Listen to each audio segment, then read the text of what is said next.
How's it going, everyone? And welcome to my Enshrouded review. Now, I was going to play through this entire game. In fact, we played many hours, about 17, in fact, 15, between 15 and 17. Me and Thanen played. We were going to have a cooperative review of playing this game in general, just like we do usually, just go through playthroughs of other games such as this. There will be spoilers in this review. I usually don't make them, but this game kind of prompted me to do so, in my personal opinion. So, with further ado, let's get into this thing. Now, before everybody pulls out their pitchforks and torches, I'm not a huge fan of Enshrouded. Now, I believe we can have a civil conversation about this, so before we get into any of the negatives, everybody calm down. We're going to talk about some of the positives the game has to offer. One of which is that the game's beautiful. It has a large draw distance. There's a lot to see in the game. It may be empty, but there's a lot to see in the game. It also has very in-depth building system that can be very intriguing if you like to make large buildings such as castles or anything specific. You can make hobbit houses, anything. You can make easy to make a pyramid, and anything you wanted to make, your little heart desires, you could probably make it as a building, which is great. It's really wonderful that that's a thing.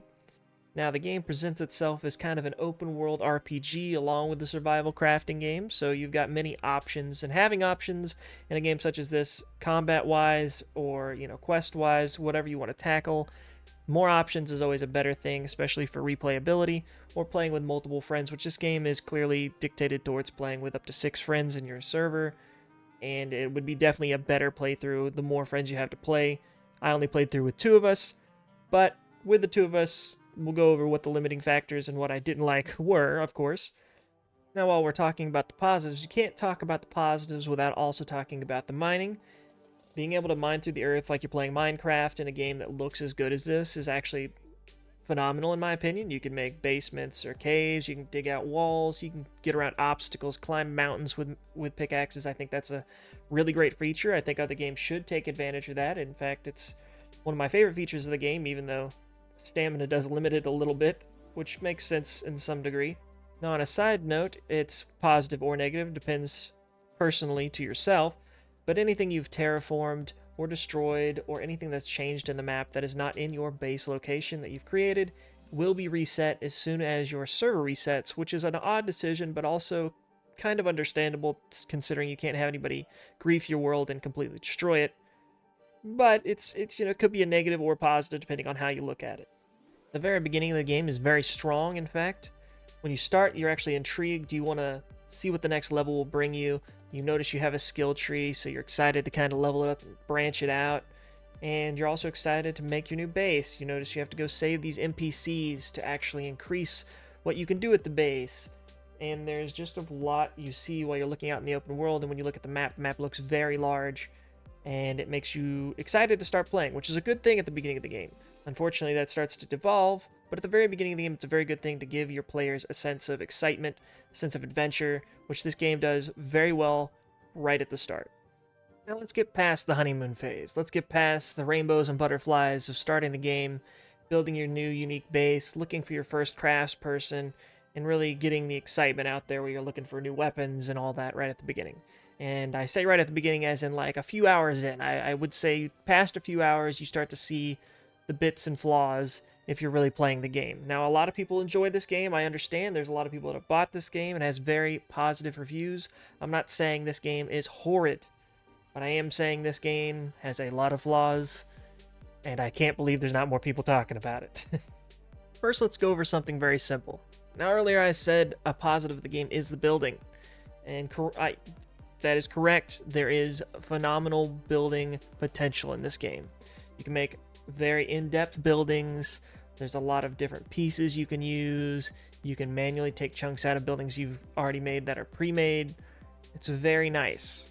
However, on the flip side of that, even though there is a lot of depth you can put into buildings, it's also incredibly convoluted in the building in this game.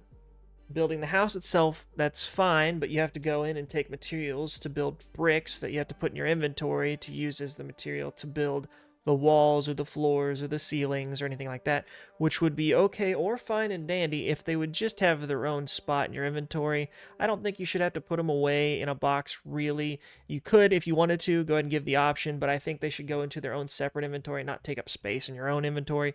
It just seems unnecessary. I feel like that should be changed. And that's a personal opinion of mine, but I do believe that should be how it goes. It shouldn't just sit in your inventory and take space. It should just be a building block ammo, if you would, that's just in a separate inventory of its own. Another frustrating point about building is, yes, building the house is really nice with the construction hammer, but they make it convoluted, like I said, in such a way that certain things have to be built from a workstation. Certain things have to be built from your inventory. Certain things have to be built from a specific craftsperson you've saved. And then sometimes you'll have to build something at the crafts table, then you have to put it on your bar, then you have to place it down manually, or sometimes you have to use the crafting table to build a piece, so you can use the construction hammer to build something. I think they should really narrow it down to just one thing. If you want to build anything such as a fireplace or whatnot, you should just use the construction hammer. I don't think you need to go to a person, build it there, put it on your bar, go manually place it like that. It kind of defeats the purpose in a lot of ways of having multiple. Just having multiple ways like that just makes it more confusing for the player, in my opinion. Now, I know a lot of people rave about the building in this game. I just think that there should really narrow down one or the other. Like, if you unlock a craftsperson and you get an item that unlocks a different material, you should just be able to build it with a construction hammer. You shouldn't have to go to your construction person, go get the materials in your hand, go make it on them, and then go to your inventory, put it down on a bar, and then go place it. Like, I understand other games such as Ark, obviously you have to go to a crafts table, you have to make an item, and then you have to put it on your bar, and you have to place it down. That's fine, but try to do one or the other. If you want to do construction hammer, use the construction hammer. If you want to build items separately and put them on your bar, build them separately. Doing both just makes it more confusing, in my opinion. Not confusing, because confusing is the wrong word. You can figure it out. It just makes it so you have to waste more time separating out which one you're building, and it uses more of your inventory space, which seems like kind of a waste to me.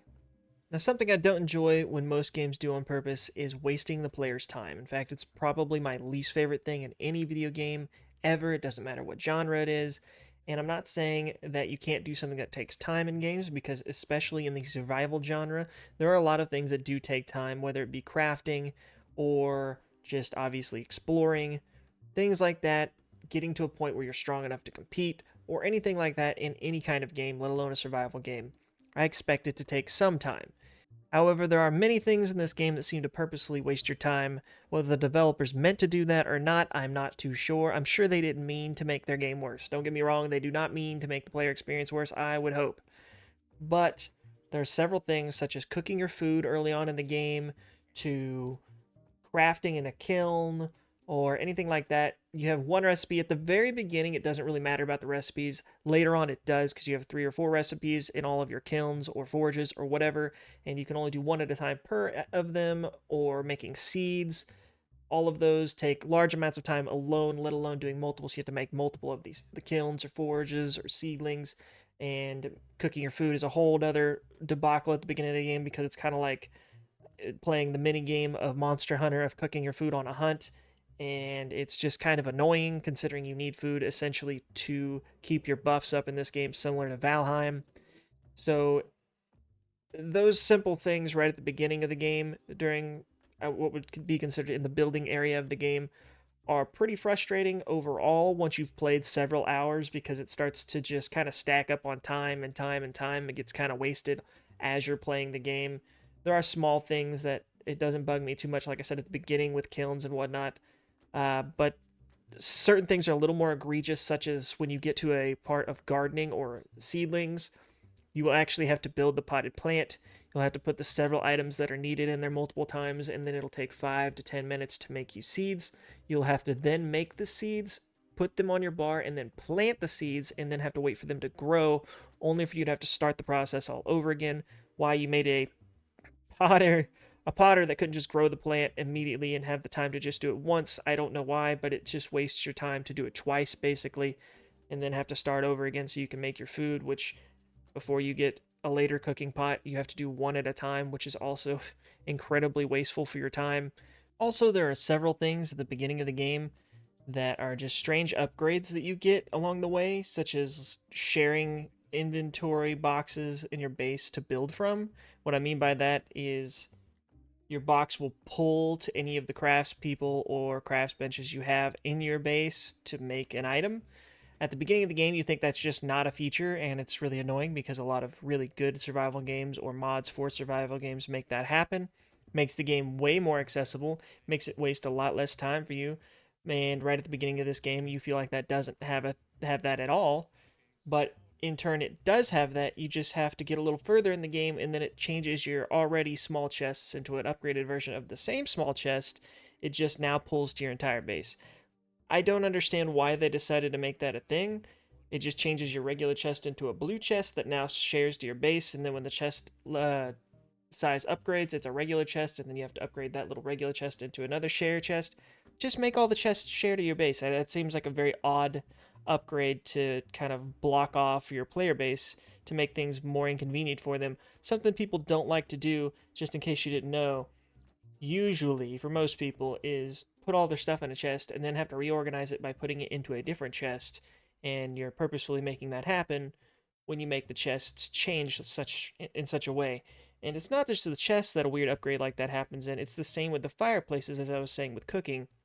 You start by having to cook it like it's a Monster Hunter mini game, but then you work your way up all the way to the actual cooking pot, which then will time cook everything you put in there. It takes a lot longer, about 5 minutes per food, which is kind of a long time, but at the same time, you can now put them in there and not have to one by one cook your food.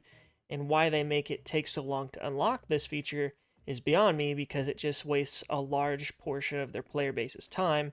Other than elongating the actual time played of the game, it just seems completely monotonous and unnecessary. Alright, now let's stray away a little bit from some of the building. I'm sure there's many little things I may have missed, but those were the larger portions of things I could think of that I'm not a huge fan of in the building phase of the game. Now let's talk about all the base combat, shall we? We'll start with melee, move our way on to range, and then move our way on to magic. At the very top here, I would say your range is your strongest combat style out of all of them. Melee is your most consistently inconsistent combat style, and then magic just needs a lot of work in my opinion. Now, this first problem I have with melee is actually a problem with all of the combat styles, and that's its lock-on system. The lock-on system in this game at first seems, like any other lock-on system. You hit a button, it locks onto a target with a little, focus on that person as you walk around. Your character kind of swerves around them. A normal lock-on system, but actually trying to move from one target to the other is quite annoying. So when you're in any kind of combat that is other than just one target, it becomes actually more frustrating to be locked on, so most of the time you try not to, which becomes a problem mostly for melee, because when you're blocking, you have to be looking directly at the target to actually have the block consistently get hit instead of them hitting the side of you, which completely nullifies blocking at all. Now, speaking on blocking in this game, we have to talk about parrying, and parrying is extremely inconsistent.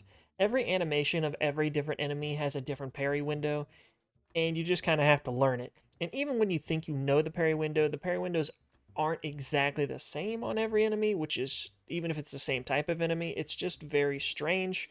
Some of them are delayed at the end of an attack animation, some of them are at the very beginning of an animation, some of them are at, like, right before the animation starts. It's very strange, and when you are trying to parry, sometimes they just go through it, and you take the damage anyway. Also, some attacks just seem like they don't have a parry window. It's very odd if you get hit with certain attacks, and it's not super consistent. I tried doing it the entire time I was playing through the 15, 17 hours that we played, and it's not like I haven't played many Dark Souls and other games, and I successfully parried in this game plenty of times. It just never seemed to ever be truly consistent, and I just took a lot of damage when it wouldn't work. Now, off the topic of parrying, we go straight into the actual melee combat itself. Every weapon seems to be almost identical in how they swing. Don't get me wrong, there's two-handed swing and one-handed swing, and there are slight variations between, such as an axe or a mace. Mace swings faster than axe, but other than that, the combos are exactly the same. It doesn't matter if you have a legendary weapon, it doesn't matter if you have a sword, an axe, or a mace. They're one-handed, they're going to have the same swing combos, and it's just the only difference is, for some reason, a mace is faster. An axe will cut trees better because it's an axe, And then two-handed weapons, in my opinion, are just too slow, unless you, I guess, stat out skill-wise into a faster two-handed swing. But other than that, all the two-handed weapons also swing the same as each other, which is pretty bland after hours and hours of playing. And most weapons in rarity don't seem to feel any different. They're just slightly stronger than the other. So if you find a common or a legendary, the legendary's barely any stronger, and only because you can upgrade it, and then you outlevel it very quickly, so it becomes kind of annoying. And this is kind of a statement for all of the attack types, all the combat types, is all weapons that go from normal to legendary all seem to get out-leveled or not be very impressive. There was very few highlighted weaponry that was just better or unique in any way, such as there was a sword I found that was legendary that worked kind of like a torch at night, but I quickly out-leveled it. Other than that, almost the legendaries, if not all the legendaries, were just another regular weapon, but it had more upgrades, which just seems very bland in my opinion. Now hopping from melee and going straight into ranged, it's going to be a lot of the same when it comes to melee to range. Melee had very bland combos. Ranged has pretty much bland combos. There's only one thing you do. You can aim, you can shoot, that makes sense. It's perfectly fine. But there's only 3 types of bows from my experience in playing the game, really. There's the light bow, which takes no stamina to shoot, which personally is my favorite. And then there's the medium bow, takes like 5 stamina to shoot. And then there's the long bow, takes 15 stamina to shoot. Each one has longer draw time, more damage. I've used all 3 types. It doesn't really matter which type you use. A bow is a bow. And getting a legendary or a regular one, a bow is a bow. The only reason I stated earlier that the ranged is probably the best out of the 3 combats is because you can cheese almost any enemy. You can shoot from extreme ranges, whether you have zoom in or not zoom in, which seems like a useless skill anyway, because you're never far enough away where you need to zoom in with a bow. And you just shoot them in the head manually. As long as you can kind of aim, you're going to do the most damage with the bow. You can avoid from far distance. Most enemies you can actually outrange with the bow. In effect, some of their AIs just break from that distance. So the bow is your strongest contender for best weapon. Is it the most fun? No, I used it off and on throughout my entire gameplay. It was never the thing I used permanently, but it was always something I had on the bar and always something I chose to use when things were just out of range for me, where it seemed more convenient to use. Now let's go over the big dark horse in the room, magic. Magic is a cool thought. Everybody always wants to play a mage. Usually they want to have that fantastical feeling of shooting a fireball out of their hand, or an ice bolt, or a chain lightning, or whatever they want to use to kill large mobs of enemies. Well, to be honest, it could be interesting or very useful if there weren't 2 major problems. I don't know if they got confused in development or what, or they wanted this to be on purpose, but they have ammo types and they have mana cost. And you have to have a staff, and the wand shoots infinite for low range. Well, having a staff for anything is fine for any kind of magic. That's perfectly fine. It's, in the lore of many other sorcerer type things and books and shows and movies and everything else.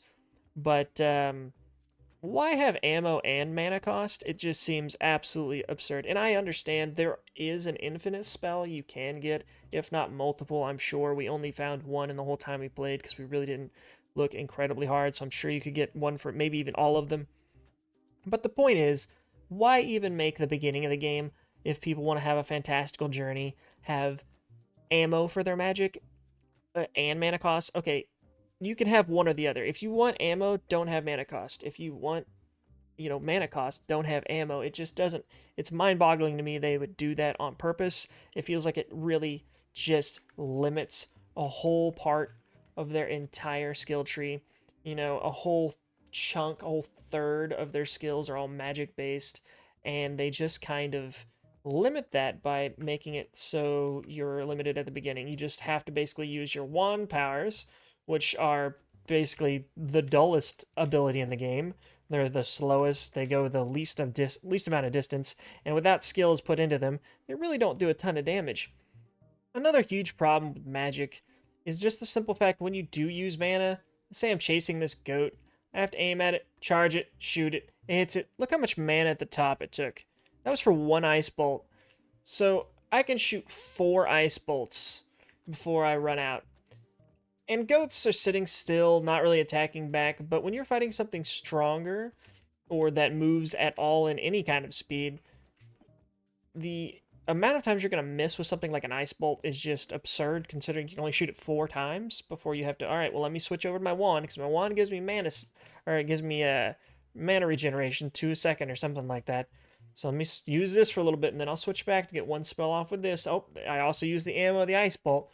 So it just seems like a lot of conflicting combinations that make Magic very not fun. Now, is it strong? Sure, it can be strong, but why make it just strong when you want the player to feel like they're having fun, like they want to feel fantastical and strong and powerful and look cool while they're doing it. They don't want to have to worry about, switch into something like their wand, get a couple little slow hits in, then all right, now I can switch this, charge that, fire that, and then they have to switch their ammo type if they want to use a different spell other than Ice Bolt, so it just makes it convoluted in my opinion. It makes it not as fun in my opinion. It makes it just kind of like a wasted attack type, even though Magic should be fun and sounds fun. But because of those reasons, I feel like a lot needs to be changed. I think there needs to be no ammo type. I think mana needs to be not as egregiously used, even though you could chug 700 mana potions constantly while using it. That's definitely an option you could do, but why make that a thing? You can make infinite mana potions, but that just makes you take more time out of your day, wasting your time to get materials to make mana potions. So it's just a big collapsing problem on itself that just makes it worse and worse the more you think about it. Now let's say all of your combat needs are perfect and you don't care at all that there are small problems. Hey, we're early access, we don't care. The melee's a little bland right now. They'll up that, no problem. The legendaries aren't super cool right now. They just kind of suck, but we'll make those will be better later. That's fine. Ranged, it's just ranged. There's just for some reason 3 that use stamina and some that do and don't. It's fine. Magic's kind of convoluted and stacks of problems on itself. It's fine. I can deal with that. We got this skill tree here. Let's talk about this skill tree. Personally, I think it is horrid. It is garbage. I'm sorry. It's a fact. This is probably one of my least favorite parts of the game. I love the thought of a skill tree when I first started the game. It made me extremely excited. Let's talk about some of these skills. Let's go to Bee Sting. Now I can now draw and use my bow while gliding, and you will fall slowly. It takes 10 stamina per second. Okay, in this game, if you've ever played it personally, you will never be wanting to shoot your bow while gliding. Let me demonstrate a glide. All right, now I'm gliding. Now can you imagine, while gliding, you want to stop to shoot somebody in the face with a spell? No, you're never going to want to do that. It's just not something that you're physically going to want to do. It's just not. And while we're by these wolves, let's go over another skill. Since I have now remembered, let's say I've gone down the whole Beastmaster tree, personally, because I like being things like Druids, Beastmasters, Necromancers. We'll get more on that subject later. So if you go down the Beastmaster tree, you have Calming Spirit that leads up to the next one. Wild animals within 50 meters will be pacified unless attacked. It does not affect animals corrupted by the Shroud. Okay, so right now, these animals that you saw near me are pacified. They're wolves. They aren't attacking me. However, if there's somebody else in my game that does not have this ability and near me, it completely breaks the ability. They will now attack me. Making it even worse when we go to the next one, Beastmaster, which you are then, when I'm targeted by an attack, wild animals within 50 meters will now attack that enemy. Cool, great. Now, they will attack for me, except I also only have to be within 50 meters of them, which is a ridiculous placement. I should just be able to, personally, Beastmaster should just let me summon a couple wolves that are my pets. Personally, that's how it is. I can, with Beastmaster, walk up to wolves like these and actually make one guard me. Great. The problem is, if I hit any animal, not just a wolf, any animal, it could be a rat, all the wolves will turn on me, which is completely ridiculous and completely breaks the entire skill, and not including the fact that if you're playing co-op or with anybody else, up to 6 people in fact, that don't have this ability, if they attack any kind of beast, it completely nullifies it. It's the same for the Vaka culture. It's a different enemy in the game. It works the same as Beastmaster. I don't know why Beastmaster is just not a thing where I summon one of these, or one of these, or two of these, or two of these. I don't know. It could be way funner if they did that. And then if we go to this one, Let's go to a whole different part of the skill tree. I know I'm staying in the green area. It's ridiculous in all the skill trees, trust me. I'm going to go between a couple of them. It really heats me up, I promise. Adds a 20% chance to spawn a flurry of arrows that spread slightly. Well, it's a 20% chance, which is already not great for an in skill tree ability, but for two, when you shoot a spread arrow shot, you're only ever shooting at one enemy. There's almost never a time where you're shooting at more than one enemy, so the chance of you hitting him with all the spread is basically impossible, which is hilarious. And then if we go down to Eagle Eye, another big little point in the skill tree, greatly increases the zoom while aiming with a bow, which is, I said earlier, is completely unnecessary. You don't need to sniper shot anybody with a bow in this game. Let's go down to a different tree, though, just to make some, let's stop beating up the green tree. Let's go on down here to the magic tree, shall we? The healer tree is probably the best tree in the game, to be honest, only if not because of the water aura. It just heals everybody around you depending on your intelligence level. It's the best heal. There's some other heals that sound cool. They're not very good. Let's go to the Necromancer. I said earlier I like being a Necromancer. You have a 10% chance to summon a friendly Skull Companion when you kill an enemy with a magic weapon.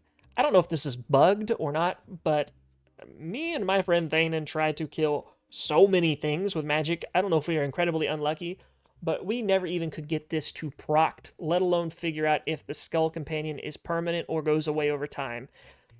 Which there's a lot of traveling and climbing up mountains, so I doubt they'd be able to travel with you unless they teleport behind you, which I don't think they will because the wolves or the Vakah do not, when they follow you, they just stop following you. So this skill, whether the skill's good or not, I couldn't tell you because personally, I don't think it works. Then we go to like some of our entries here. Martyr, worthless skill in my opinion for an in skill. It takes you a while to get here sometimes, and you really look forward to those big in-cap skills, and they're just not very good. Why do you want a skill where if you die within a specific radius, your teammates get healed? It just is not very good. I could go on and on about these all day, and I don't want to waste too much time on these skills, but I think this whole skill tree needs a revamp in my personal opinion. There's not almost any good skills, period, on this skill tree that are actually worthwhile. Sure, you can get things like there's a double jump, that's cool, but that really shouldn't be an in-cap skill in my opinion. I feel like the in-cap skills should be way more fun than that. They should be way more interesting on any of the skill trees. In my personal opinion, they could do things such as in the warrior skill tree, right here, it makes you attack faster with one-handed swords and axes. Great, whatever. Let's make that so Swift Blades turns it into you now dual wield your weapon. So any weapon you have on the tree can now be two of that weapon. You are now dual wielding that weapon. Enemies dual wield weapons, so I don't know why we can't.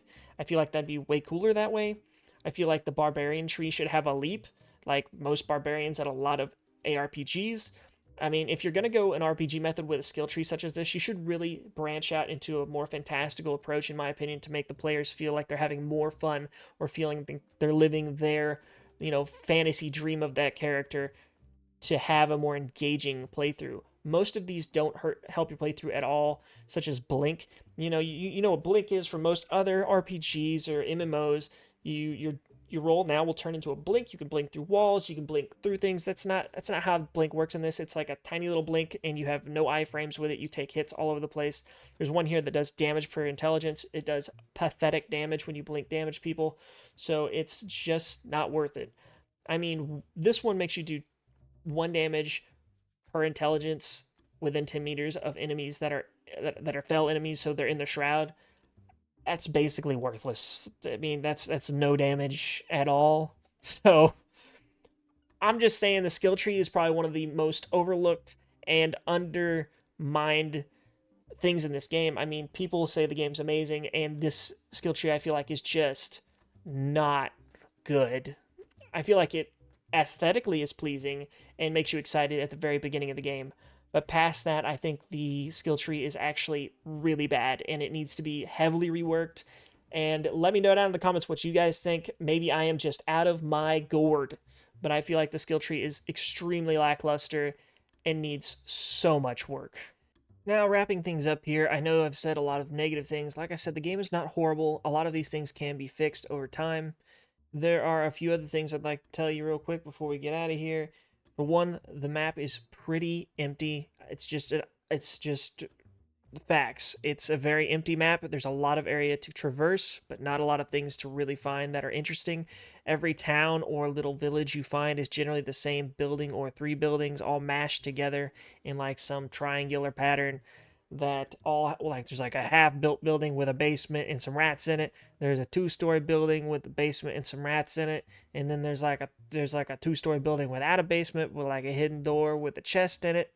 And this just repeats over and over and over again forever, except for the very specific, very high marker places that have like a boss in it, or are like a shrouded castle at the end of the map.